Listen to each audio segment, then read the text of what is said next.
आपके द्वारा। नमस्कार, मैं अंकिता जैन और आप देख रहे हैं जागृत इंडिया चैनल। आज हम बात करते हैं भोपाल के विशेष मंदिर की। जी हाँ, भोपाल के गुफा मंदिर की। यह प्रमुख पर्यटन स्थलों में सम्मिलित है। बहुत ही सुंदर, बहुत ही आकर्षक मंदिर है तथा शहर के केंद्र से लगभग 5 किलोमीटर की दूरी पर लाल घाटी नामक स्थान पर स्थित है, जो कि बहुत आसान है। वहां जाना, वहां पे दर्शन करना बहुत बहुत मनमोहक है। यात्रियों व दर्शकों के मध्य आकर्षण का केंद्र तो है ही, क्योंकि वहां पर विराजमान है हमारे महादेव। गुफा मंदिर की खोज वर्ष 1949 में श्री महंत नारायण दास जी की त्यागी की तथा पुनर्निर्माण कार्य 2 अप्रैल 1965 2022 को उन्हीं ने करवाया था। यह स्थान इतना इतना प्रभावशाली है कि आप जाएंगे तो आपको भी बहुत अच्छा लगेगा। यहाँ पर रहने वाले, मतलब भोपाल राजधानी में रहने वाले समस्त मतलब ये मेरा सोचना है कि समस्त गण ने वहाँ के दर्शन किए होंगे, और जिन्होंने नहीं किए, जो नहीं जानते या जो बाहर से आए हैं, यहाँ पर अभी अभी शिफ्ट हुए, उनसे मैं विशेष अनुग्रह करूंगी कि एक बार गुफा मंदिर जरूर जाएं और वहाँ की भव्य मनोरक जो कलाकृतियां हैं, जो मंदिर है, प्रतिमाएं हैं, बहुत ही मनमोहक है। एक बार जरूर देखें। नमस्कार, मैं हूं अभय शर्मा, जागृत इंडिया न्यूज से। आपका चैनल, आपकी खबरें आपके द्वारा। भोपाल से कुछ दूर स्थित गुफा मंदिर में आज मैं आया हूं, जो लाल घाटी में है। इसके प्रमुख पुजारी से बात करते हैं और जानते हैं इस मंदिर की विशेषताएं। धन्यवाद। तो आज है हम इस मंदिर के प्रमुख पुजारी जी के साथ, जो इसकी देखभाल कर रहे हैं कई सालों से। आपका नाम क्या है? पंडित लेखराज शर्मा जी। और आप इस जो मंदिर की कब से देखभाल कर रहे हैं? देखिए, मैं यहाँ बचपन से लगभग 11 वर्ष की उम्र से ही यहाँ पर मंदिर में हूँ। और पूर्व में यहाँ पर मैं अध्यापन अध्ययन करने के लिए यहाँ आया था। यहाँ संस्कृत पाठशाला है, पूज्य श्री महाराज जी नारायण दास जी महाराज जी के द्वारा स्थापित पाठशाला, संस्कृत विद्यालय है। यहाँ छात्र लोग पढ़ते हैं और पढ़ने के बाद फिर अपनी सेवा पूरे देश दुनिया में देते हैं। मतलब 11 साल से आप इसकी देखभाल कर रहे हैं, आपको तो बहुत ज्यादा अनुभव होगा। मतलब 11 साल से करना बहुत बड़ी बात होती है। आप पंडित जी, एक बात मेरे को आप बताइए, हम देखते हैं कि इस मंदिर में लक्ष्मी नारायण जी भी हैं, जो हर मंदिर में नहीं होते हैं। तो ऐसा क्या है कि इस मंदिर में और बाकी मंदिर में वो नहीं होते हैं? ये तो अपने अपने इष्ट और अपने मतलब जिनको स्थापना करना है, ये व्यवस्था अनुसार जो है परंपरा अनुसार लोग करते हैं। ऐसा कोई विधान वाली बात नहीं है कि वहाँ लक्ष्मी नारायण जी ही विराजमान हो, या जिनकी जो इष्टा जिनमें जिन स्वरूप में भगवान के अनेक रूपाय विष्णवे प्रभु विष्णवे, भगवान के अनेक रूप हैं। उन किसी भी अच्छे सुंदर रूप में जिसमें आप जिनकी छवि अच्छी लगती है, उनको आप अपने इसमें आराध्य के रूप में उनकी स्थापित कर सकते हैं। और यहाँ तो एक विशेषता है कि भगवान शिव यहाँ स्वयंभू स्थापित है। यहाँ गुफा है, अंदर गुफा के अंदर भगवान भोलेनाथ स्वयंभू स्थापित है। यहाँ किसने स्थापना की, कोई इसका कोई प्रमाण नहीं है। यहाँ जो पूज्य महाराज जी यहाँ के जो पहले श्री महंत नारायण दास जी महाराज जी, पूज्य स्वामी जी पधारे, तो उन्होंने यहाँ केवल मंदिर देखा शिव जी का, यहाँ रहकर उन्होंने तपस्या की।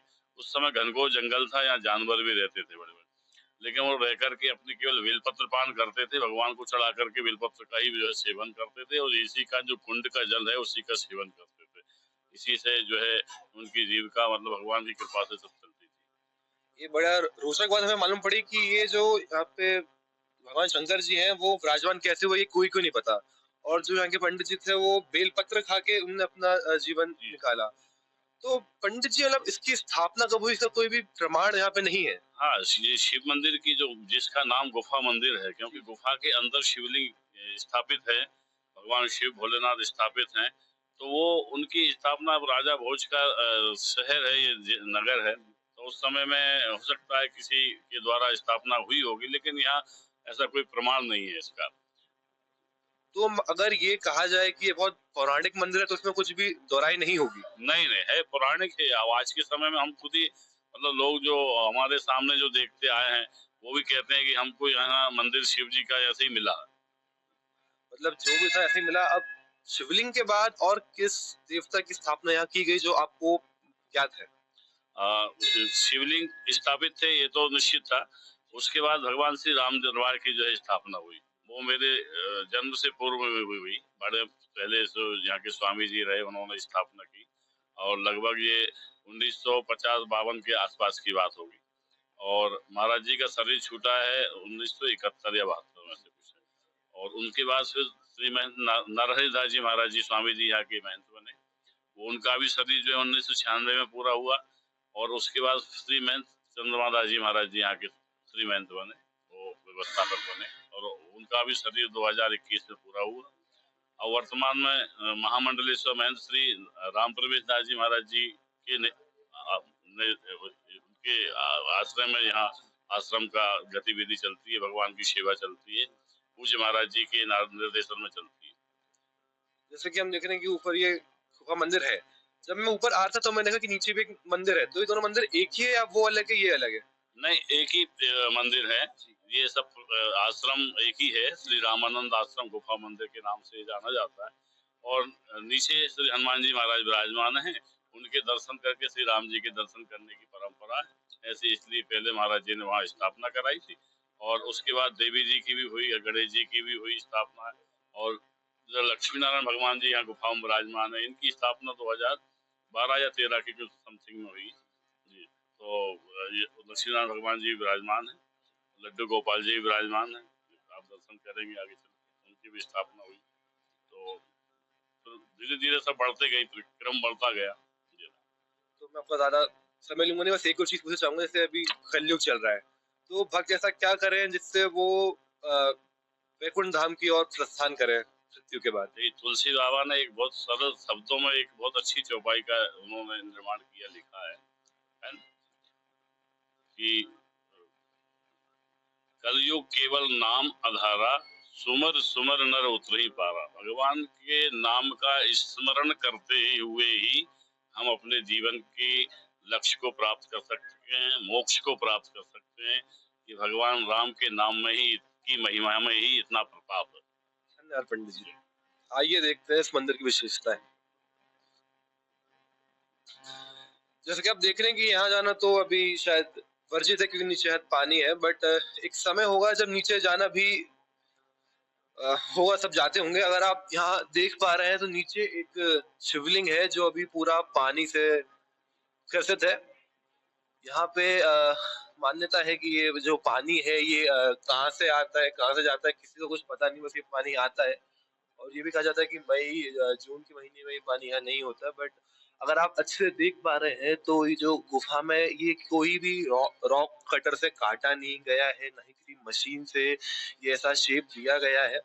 इसको छेनी हथौड़ी से बनाया गया है। यहाँ के जो पंडित जी हैं, हमें उनसे मालूम पड़ा कि पौराणिक काल जो राजा भोज का काल था, जो राजा भोज की नगरी थी, उस टाइम से ये मंदिर यहाँ पे स्थित है। अगर आप इसकी बनावट को देखेंगे तो जिस तरह के सॉइल होते हैं आपको अलग दिखेगा कि भाई ये कोई कटर से नहीं काटे गए। ये देख लीजिए आप, यहाँ पर अलग दिख रहा है छेनी हथौड़ी। कुछ कुछ निशान आज भी यहाँ मौजूद है जो दिखाते हैं कि यहाँ पे जो है हथौड़ी या छेनी से काम हुआ है, और वो भी इतनी सफाई से किया गया कि पूछिए मत। ये जो देख रहे हैं ये कोई सीमेंट या कोई भी मिट्टी डाल के नहीं बनाए गए, ये प्रॉपर रॉक है, पूरा रॉक। आइए देखते हैं आगे क्या है। तो शायद ये बोलना कुछ गलत नहीं होगा कि शायद ये परशुराम जी का वो मंदिर है जो कहीं और नहीं देखने को मिला। मतलब यहाँ पे परशुराम जी भी स्थित है। और आप देखेंगे ऊपर लिखा है श्री परशुराम मंदिर। भगवान परशुराम जिन्हें विष्णु का अवतार कहा जाता है, जिनने 21 बार क्षत्रिय विहीन कर दी थी पृथ्वी को, उनका मंदिर भी यहाँ पे रखा गया है। और अभी हम जब नीचे चलेंगे तो आप देखेंगे कि इनकी एक बहुत बड़ी प्रतिमा भी यहाँ पे बनाई गई है।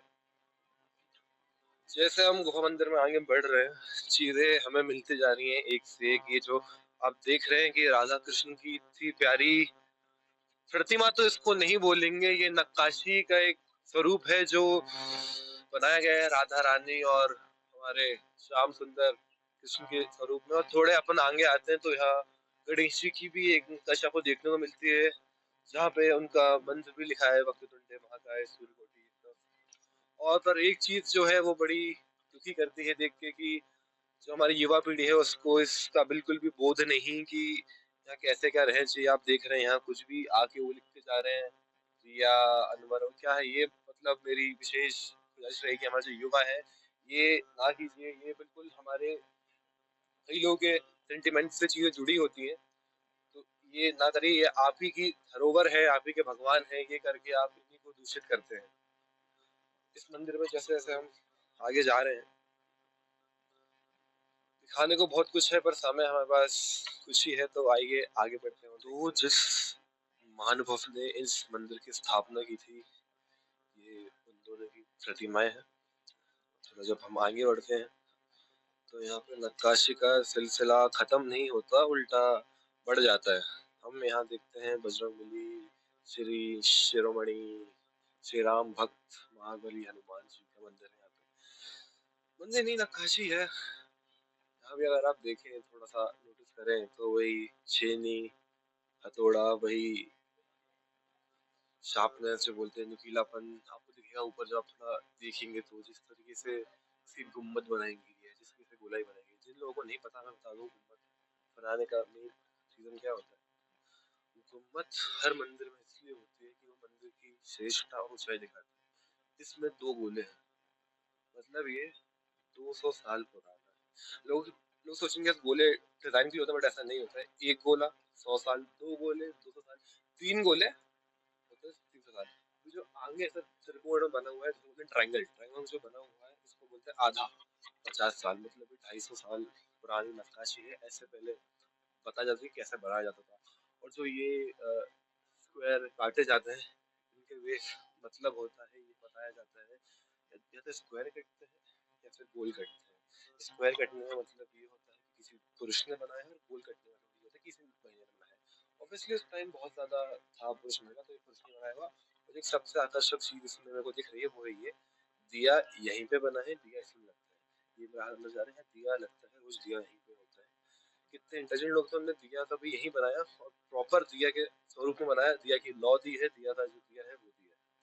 चलिए आगे बढ़ते हैं और मंदिर की आखिरी चरण पे जाके हम आपको विराम देते हैं। धन्यवाद। अभी ये है, हम नीचे आ गए हैं और ये है परशुराम जी की बहुत ही बड़ी प्रतिमा, जो प्रॉपर दिखा रही है उनके हाथ का फरसा और धनुष, और ऊपर लगा एक छत्र।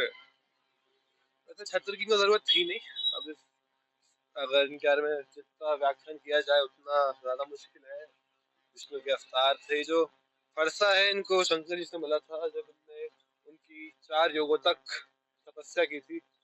इस फरसे के बारे में कई कहानियां हैं कि ये ब्रह्मास्त्र को भी काट सकता है। ब्रह्मास्त्र बहुत खतरनाक एक वेपन था उस टाइम का, जिसे न्यूक्लियर वेपन से भी ज्यादा खतरनाक माना जाता था, घातक। और ये जो धनुष बाण आप देख रहे हैं, धनुष बाण उनने सतयुग में, जो भगवान राम का युग था, उसी में त्याग दिया था। जो हमने देखा था, जो भगवान राम ने तोड़ा था, वो यही धनुष है जो ये अभी पकड़े है। ये इनकी जो प्रतिमा है, ये जो सबसे पहला युग था जिसमें भगवान प्रहलाद आए थे, प्रहलाद, उस टाइम का ये है। जब इनका उसके पहले का, एक्चुअली सॉरी, उसके पहले का है ये, क्योंकि उसके पहले ये इनका ये स्वरूप था, फरसा और धनुष। तो ये तो बहुत पुराना इनका व्याख्यान। अभी कलयुग चल रहा है, ऐसा 4 युग हम पीछे हैं, और ये तो बहुत युग पुरानी इनकी प्रतिमा दी है। इस मंदिर की जितनी विशेषताएं बताई जाए उतनी कम है। ऐसे ही हमारे भोपाल के लिए हम आपको बताते रहेंगे कि हमारे भोपाल में क्या क्या है और आप कहाँ कहाँ घूम सकते हैं, क्या क्या देख सकते हैं। ऐसे ही हमारे चैनल को लाइक करें, शेयर करें, सब्सक्राइब करना ना भूलें। तब तक के लिए नमस्कार।